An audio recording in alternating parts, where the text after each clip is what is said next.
नई नई साजिशों से किसी न किसी तरह से संविधान को कमजोर करने का प्रयास किया जा रहा है।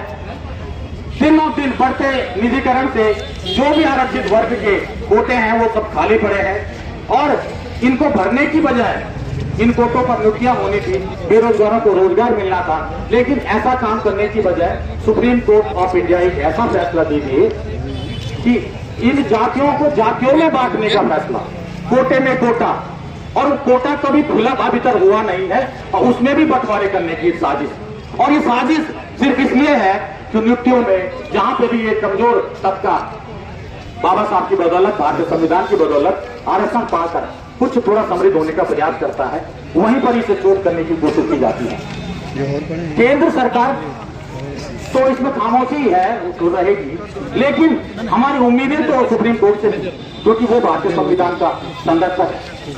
अब जब संरक्षक ही इस तरह के फैसले देगा तो हम लोग कहां जाएंगे? शोषित समाज, वंचित समाज कहां जाएगा?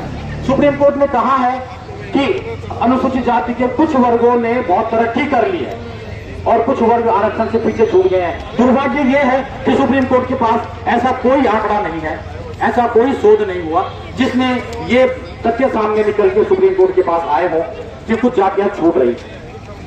आप देखेंगे ईडब्ल्यूएस जो आरक्षण से बिल्कुल विपरीत था वो भी लागू कर दिया गया। उस ईडब्ल्यूएस में भी तो वर्गीकरण किया जाए। 8 लाख की उसमें सीमा रखी गई है कि ईडब्ल्यूएस में जो आएगा वो 8 लाख की तक की इनकम उसकी होगी। वो तो वो जो 2 लाख, 1.5 लाख, 1 लाख सालाना में कमाने वाले लोग हैं वो कहां जाएंगे?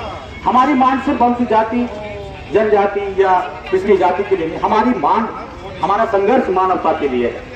हम मानवता को मानने वाले लोग हैं। हम जाति, बाबा साहब ने कहा था जाति का समूल नाश होना चाहिए। हम जाति के समूल नाश की मांग करते हैं। हम जातियों में बंटना नहीं चाहते। साथियों, बाबा साहब ने संविधान बनाया, सबसे पहले लिखा हम भारत के लोग। उनका कहना यह था हम भारत के लोग, इस देश में विभिन्न जातियां, विभिन्न धर्म, विभिन्न संप्रदाय रहते हैं, सभी को साथ मिलकर चलना है। सभी को इस देश को एक जो हमारा ये उपवन है इसमें भिन्न भिन्न तरह के फूल होंगे, अलग अलग रंग के फूल होंगे, तभी इस देश की सुंदरता है। लेकिन कुछ देश में ऐसी ताकतें भी चल रही हैं कि जो इस उपवन को खत्म करके एक ही रंग के फूल उस उपवन में खिलाना चाहते हैं, जिसके लिए आज हमारे साथ ऐसा नहीं है कि ये तमाम लोग आप अनुसूचित जाति के ही लोग हों।